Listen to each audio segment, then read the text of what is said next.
All right, all right. Ladies and gentlemen, I am so excited. Well, actually, just ladies. Hold on, it's just ladies. That's right, because it's International Women's Day. I am not Kimberly Crow, by the way. I'm Jenny Trask, and I am super excited to be here with you guys right now with Marilee Grace. She is going to be talking to us about I used to be married, but I'm better now. 8 reasons why women stay. Marilee Grace is a life transformation and clarity coach who helps women thrive after leaving intimate partner abuse. While going through her own divorce, Marilee realized that she was surrounded by grace from others who helped her, and grace she gave herself as she traveled through her healing journey. Never wanting to forget that grace that she received, Marilee changed her last name to Grace to serve as a daily reminder of how she wishes to live her life full of grace. She created her coaching business, Best Stellar Life LLC, because she believes that women can write their own best stellar life after divorce.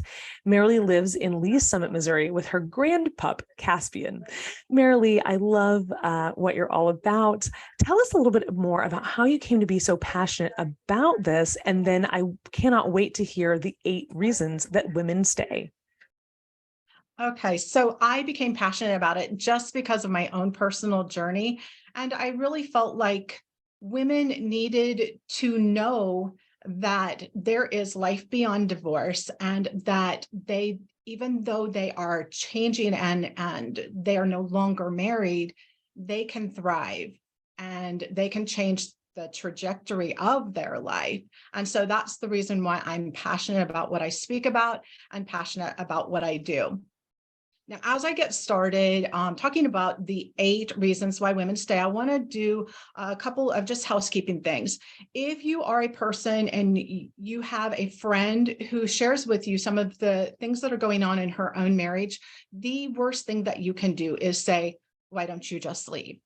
It's not that simple. And I'm going to go over 8 basic umbrella reasons why women stay in relationships, because it takes a lot of courage to actually leave.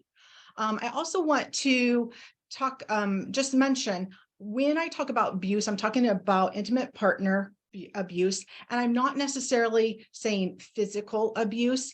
It can be physical, but it can be emotional, mental, sexual, financial, spiritual, the whole gamut of abuse. Okay. So why do women stay? 3 researchers on domestic violence, I want to give them credit. They did research. Their names are Jason Whitting, Jacqueline Cravens, and Rola Amar. In 2016, they interviewed through posts and online women, over 100 different women, to find out, why are you staying in this relationship? So this is their research, and they found many, many reasons, and they categorized them into 8 basic reasons why, and they all fit into these 8 reasons. So number 1, distorted thoughts. The victim of the abuse blames themselves for triggering the abuser.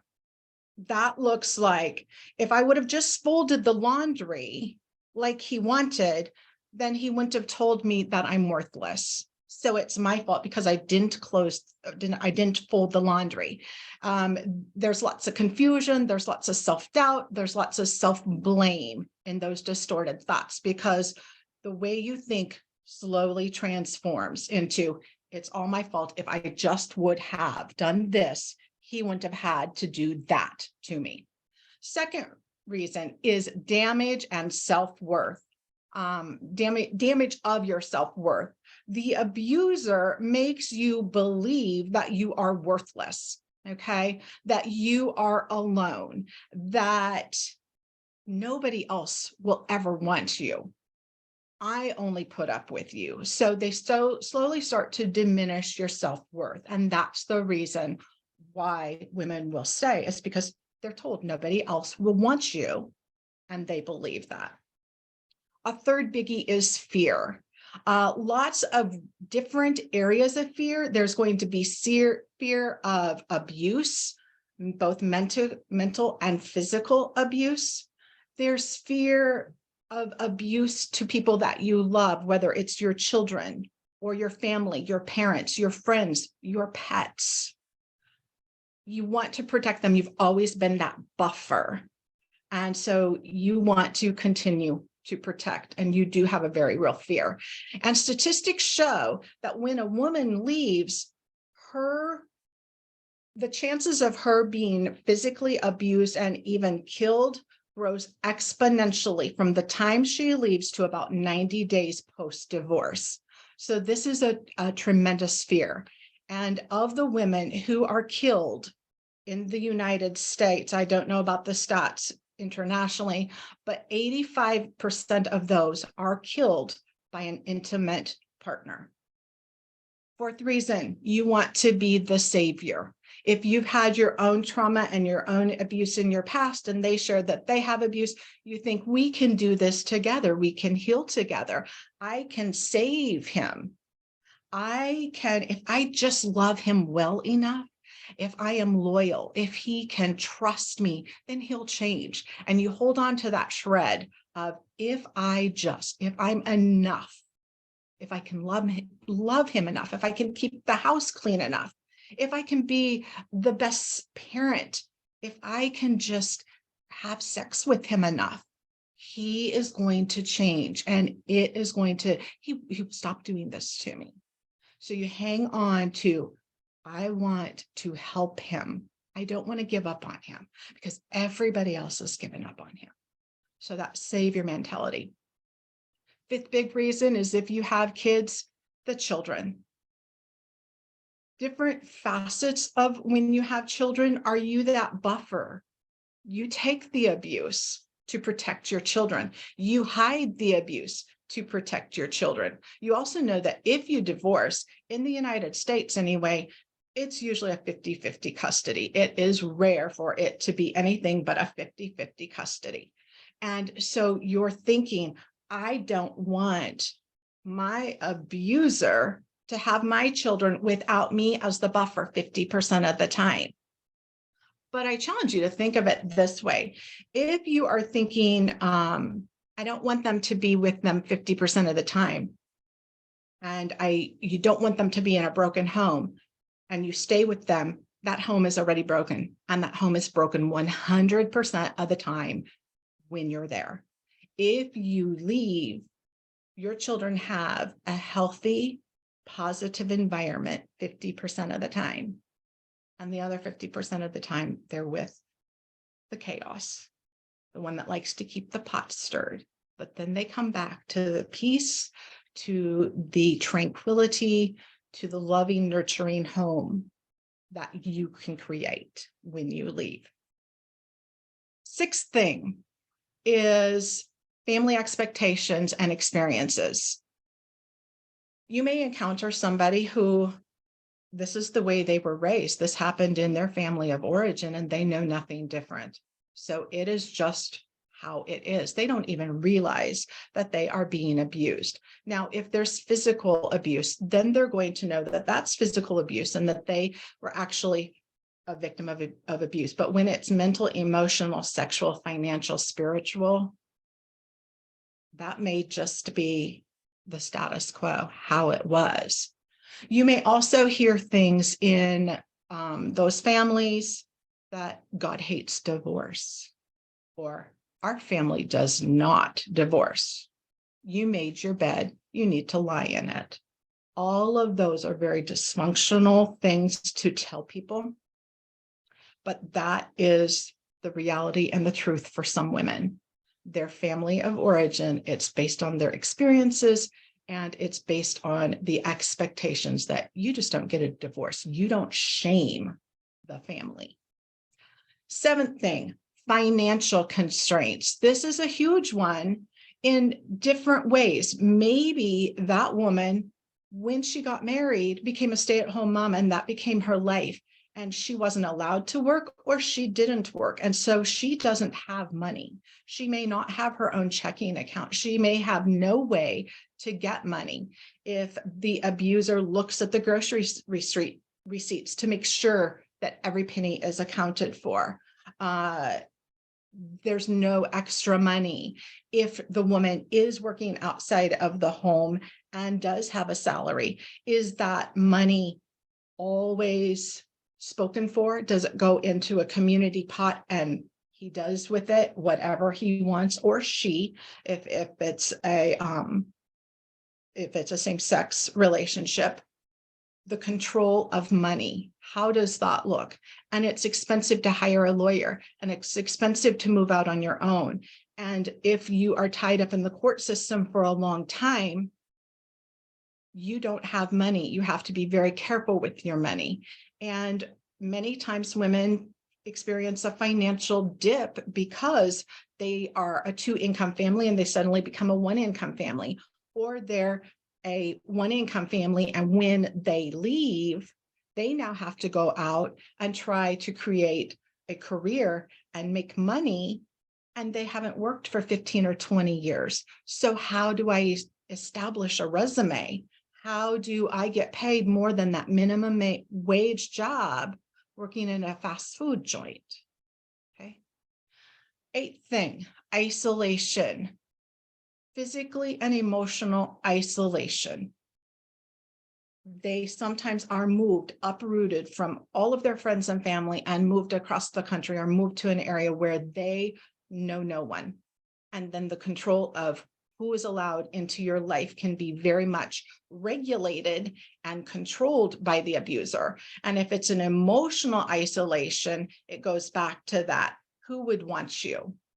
And nobody wants to be your friend, or that person, they're just pretending to be nice to you. So it's a lot of emotional tie-in as well. So as you can see, those are 8 huge reasons why women stay. But what can you do if you have a friend or a family member that does tell you, I think I need to leave. What can I do? What should I do? Like I said, worst thing that you can do is say, oh, why don't you just leave? Because those 8 reasons tell you why it's not easy. The way that you can help that person is to be a support and ask them, how can I best support you? What do you need right now? It may be something as simple as, can you come over and watch the kids so I can take a hot shower and cry? Or I can go for a walk. Or will you just let me just be here with me? I'm scared. Be that friend that it's 3 o'clock in the morning and she is being triggered for some reason, and she can call you and you listen. And that's the key. Listen, not necessarily give advice. If she asks for the advice, be careful about the things that you say, because you can shame and blame her and not even realize it by saying certain words like, well, why don't you just leave? Well, why don't you just start a savings account? Start saving money. You don't know the whole story until she tells you, and she's only going to tell you bits and pieces as she feels trust, that she can trust you with her story. Another thing is, if you do hear her time and again tell you, I'm going to leave, I'm going to leave, I'm going to leave, and she doesn't do it, rather than getting pissed off at her and saying, you always say you're going to leave and you're never going to leave, say to her something along this lines. I hear that you want to leave. I know it's very scary for you. It's huge and it's overwhelming. What's one thing you can do today to move you in that direction? What's one thing? And help her break it down. One thing, one more thing, one more thing. And then she's going to get braver. She's going to get stronger. Help her to find resources. Suggest contacting the domestic violence shelter in her community. There are free resources. There are groups that she can become a part of, but be the encourager to her and ask her, what's one thing that you can do, or what's one thing I can help you with, and help her to slowly whittle away at that fear and become empowered to make the changes that she needs to make. That's very important. It's important to remember that women, typically the average woman in the United States, is going to leave her domestic partner, her intimate abuse partner, 7 times before it sticks. And that statistic has been around since the 90s, when I was first working as an intern at a domestic shelter. 7 times. It's not easy. It's not fast. It's not a more traditional, we just grew apart. We decided to divorce. Those 8 reasons why she stays are the reason why it takes her 7 attempts on average to leave. I do want to, before I wrap up, I want to give the phone number for the domestic violence hotline. It's a national number. It's 1-800-799-7233. When you talk to somebody, they are going to offer English, Spanish, and over 200 different languages through interpretation services. So if English is not your native language, do not be fearful of calling that number. Again, it is 1-800-799-7233. I do have a gift that I am giving, and that gift, it's a free gift to everyone. I believe in the power of journaling. I am a writer as well as a speaker and a coach, and I think that journaling your thoughts out, your fears, your goals, your dreams is paramount to healing.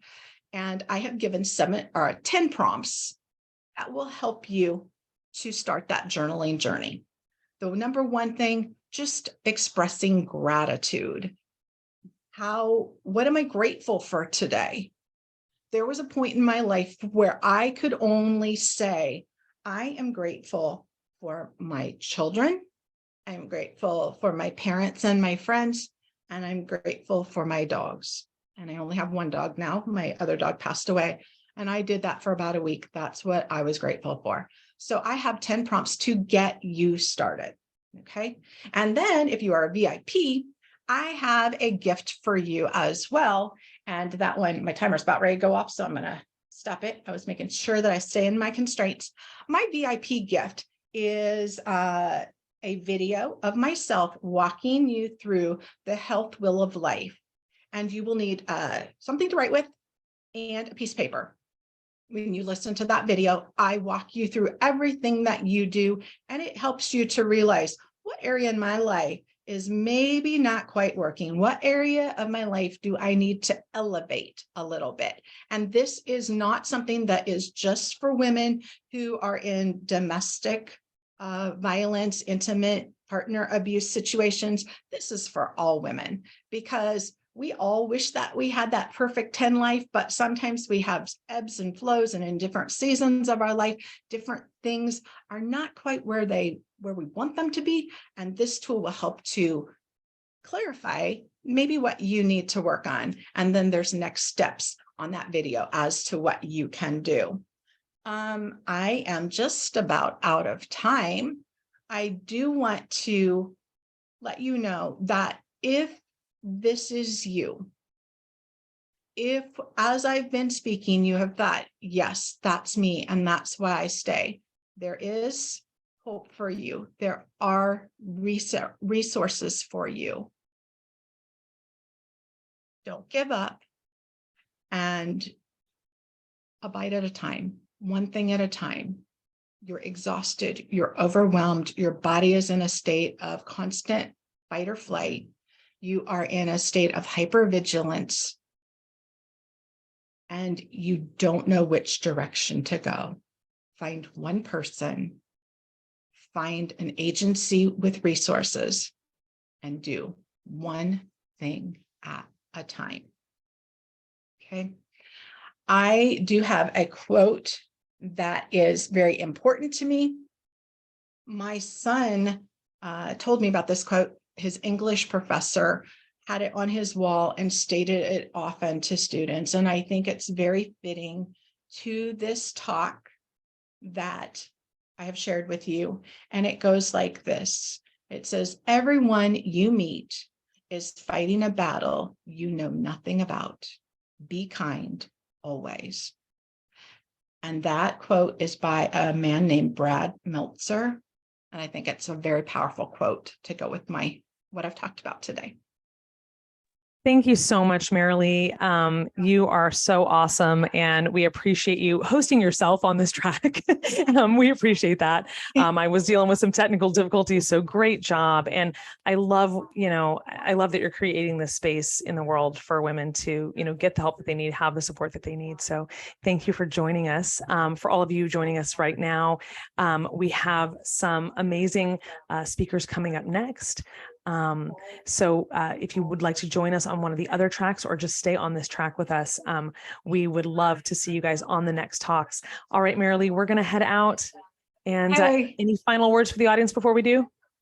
Nope, I shared my quote. I will say it once again, if you were writing it down and I said it too fast, it says, everyone you meet is fighting a battle you know nothing about. Be kind always. I love it. By that. Thank you, Marilee. All right, we will see you guys on the next track. Bye. Thank you. Thank you for joining us for another amazing session of the Voices of Women Summit, where our mission is to raise the voices of hundreds of women so their messages can be heard. For recordings of all sessions, plus an amazing VIP gift bundle, upgrade to VIP now. If you have any questions or problems during the summit, email our support team at support@voicesofwomensummit.com. Stay tuned. We have another fantastic speaker coming right up.